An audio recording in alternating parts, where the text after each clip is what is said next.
আসসালামু আলাইকুম, রিনিজ স্টুডিওতে সবাইকে ওয়েলকাম। খুবই জনপ্রিয় একটি কাবাবের রেসিপি নিয়ে আসলাম। এর নাম হলো পার্সিয়ান তাবাই কাবাব বা তাওয়া কাবাব। প্যানে বা তাওয়ায় তৈরি করে বলে এর নাম তাবাই কাবাব। এই মজার কাবাব রেসিপিটি আজ আপনাদের সাথে শেয়ার করব। এখানে আমি বিফ কিমা নিয়েছি, 500 গ্রাম চর্বিযুক্ত মাংস দিয়ে করেছি। আপনারা চাইলে মাটন দিয়েও এই কাবাব তৈরি করতে পারেন।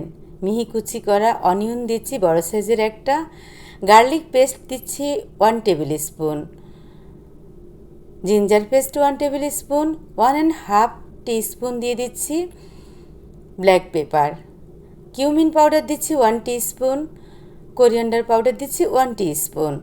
এখন দিয়ে দিচ্ছি এখানে চিলি ফ্লেক্স 1 টেবিল স্পুন,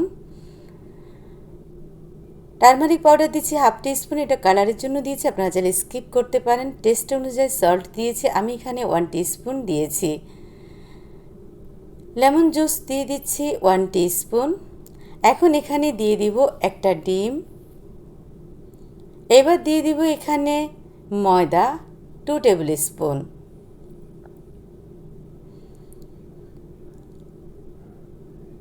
এখানে আমি গরম পানি নিয়েছি 1 টেবিল স্পুন আর 1 চিমটি জাফরান দিয়েছি। গরম পানিতে জাফরান দিলে তাড়াতাড়ি মিশে যায়।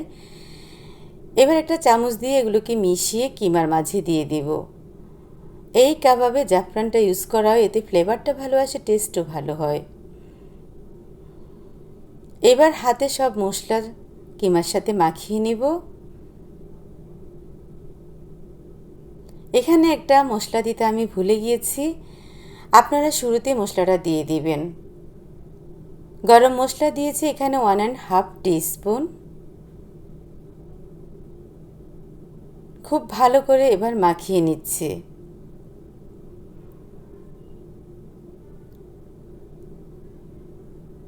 মাখানো হয়ে গিয়েছে। এখানে আমি যে ময়দাটা ইউজ করেছি এটা বাইন্ডিংয়ের জন্য দিয়েছি। এখন দেখব এটার বাইন্ডিং ঠিক আছে কি না। দেখুন একটু ভেঙে পড়েনি, অর্থাৎ ঠিকভাবে হয়েছে। এবার একটা আমি ফ্রাই প্যান নিয়ে নিচ্ছি। এই ফ্রাই প্যানে কাবাবটা সেট করব। আপনারা এর চেয়ে বড়ো সাইজের একটা ফ্রাই প্যান নেওয়ার চেষ্টা করবেন। আমার এটা 22 cm, তবে 24 cm দিলে ভালো হয়, একটু পাতলা করে বসানো যায়।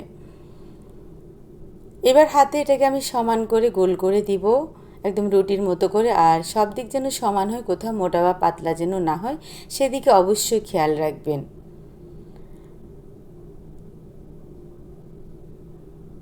একদম ভালোভাবে সমান করে নিয়েছি। এবার চলে আসলাম চুলায়। প্যানটা বসিয়ে চুলা জ্বালিয়ে দিচ্ছি মিডিয়াম হিটে। এখন তেল দিয়ে দিব 2 টেবিল স্পুন। এরপর 2 থেকে 3 মিনিট অপেক্ষা করব নিচের অংশটা একটু শক্ত হওয়ার জন্য। যখন একটু শক্ত হয়ে গিয়েছে তখনই আমি একটা স্প্যাচুলা নিয়ে এটাকে কেটে নিচ্ছি আমার পছন্দ মতো শেপে। আপনারা আপনাদের পছন্দ মতো শেপে কেটে নেবেন। এভাবে কেটে নিলে এটা ফ্রাই করতে সুবিধা হয়, এপাশ থেকে ওপাশ উল্টিয়ে নিতে। এবার আমি একটা ঢাকনা দিয়ে কিছুক্ষণ রেখে দিব, এতে ভালোভাবে কুক হবে। ঢাকনাটা তুলে এবার আমি এপাশ থেকে ওপাশ উল্টিয়ে দিচ্ছি। দেখুন কত নাইস একটা কালার এসেছে। আমি এক পাশ প্রায় 7 থেকে 8 মিনিট পর্যন্ত কুক করেছি। এখন এই পাশটাও উল্টানোর পর ঢাকনা দিয়ে রেখে দিব কিছুক্ষণ। আর প্যানটাকে একটু ঘুরিয়ে দিচ্ছি সব পাশ সমানভাবে ফ্রাই হওয়ার জন্য।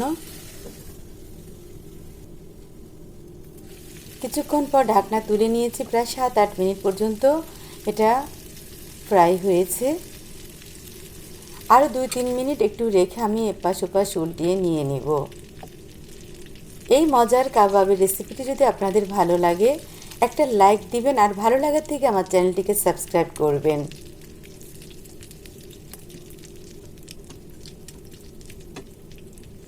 এই পার্সিয়ান কাবাব আপনারা রুটি, পরোটা বা নানের সাথে পরিবেশন করতে পারেন। পোলাওর সাথেও ভালো লাগে।